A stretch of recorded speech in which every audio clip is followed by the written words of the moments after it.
श्री विश्वामित्र जी।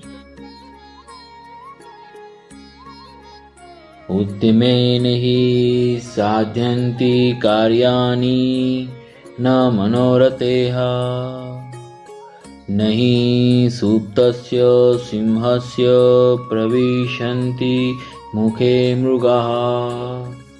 महर्षि विश्वामित्र जी के समान सतत लगन के पुरुषार्थी ऋषि शायद ही कोई और हो।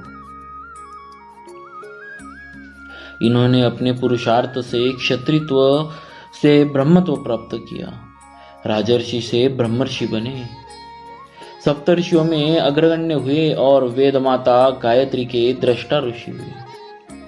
प्रजापति के पुत्र कुश हुए, इन्हीं के वंश में एक महाराज गादी हुए।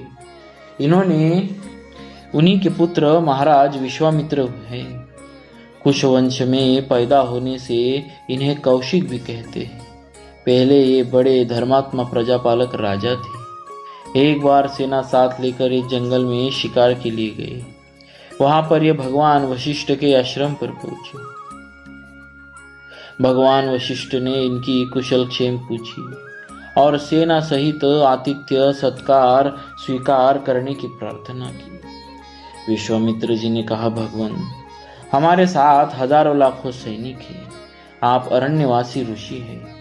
आपने जो फल फूल दिए उसी से हमारा सत्कार हो चुका। हम इसी सत्कार से संतुष्ट हैं। महर्षि वशिष्ठ ने उनसे बहुत आग्रह किया। उनके आग्रह से इन्होंने सेना सहित आतिथ्य ग्रहण करने की स्वीकृति दे दी। वशिष्ठ जी ने अपने योग बल से कामधेनु की सहायता से समस्त सैनिकों को भांति भांति के पदार्थों से खूब ही संतुष्ट किया। कामधेनु के इस प्रभाव को देखकर विश्वामित्र जी चकित हो गए। उनकी इच्छा हुई कि यह कामधेनु हमें मिल जाए। इन्होंने इसके लिए भगवान वशिष्ठ से प्रार्थना की। वशिष्ठ जी ने कहा, इसी के द्वारा मेरे यज्ञ याग अतिथि सेवा आदि सब कार्य होते हैं। इसे मैं नहीं दूंगा। इस पर विश्वामित्र जी जबरदस्ती कामधेनु को ले चले। वशिष्ठ जी सब चुपचाप शांतिपूर्वक देखते रहे। कामधेनु ने आज्ञा चाही कि वह अपनी रक्षा स्वयं कर ले। तब उन्होंने स्वीकृति दे दी। कामधेनु ने अपने प्रभाव से लाखों सैनिक पैदा किए। विश्वामित्र जी की सेना भाग गई। वे पराजित हो गए। इससे उन्हें बड़ी ग्लानि हुई। उन्होंने कहा, क्षत्रिय बल शारीरिक बल को धिक्कार है, ब्रह्म बल ही सच्चा बल है। यह सोचकर उन्होंने राजपाट छोड़ दिया और घोर तपस्या करने लगे। तपस्या में भांति भांति के विघ्न होते हैं। सबसे पहले काम के विघ्न हुए। मेनका अप्सरा ने उनकी तपस्या में विघ्न डाला। जब उन्हें होश हुआ तो पश्चाताप करते हुए फिर जंगल चले। वहां जाकर घोर तपस्या में लीन हो गए। काम के बाद क्रोध ने विघ्न डाला। त्रिशंकु राजा को गुरु वशिष्ठ का शाप था।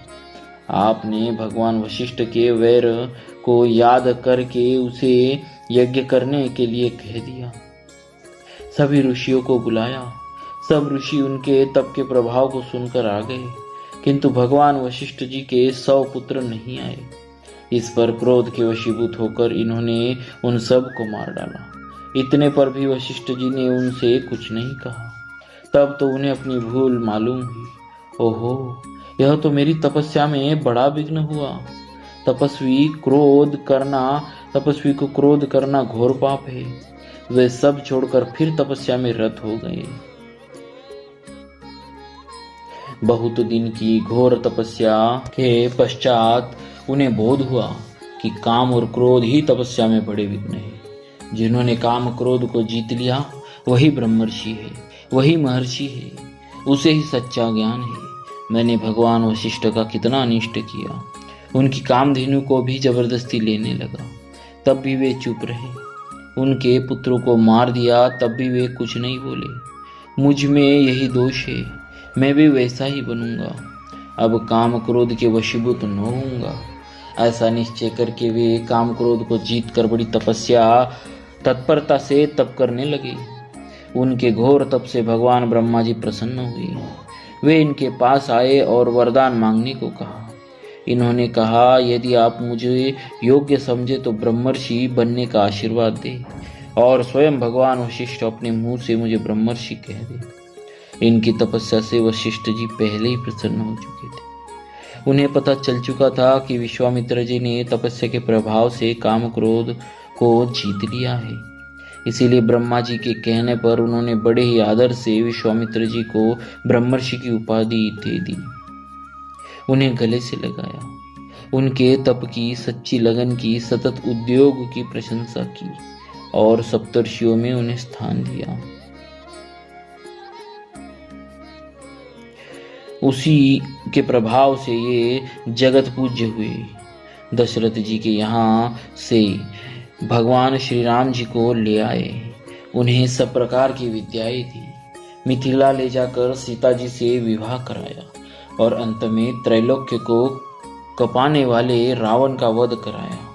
महर्षि विश्वामित्र जी का समस्त जीवन तपस्या और परोपकार में ही व्यतीत हुआ। बोलिए महर्षि विश्वामित्र जी महाराज की जय। भक्तवत्सल भगवान की जय।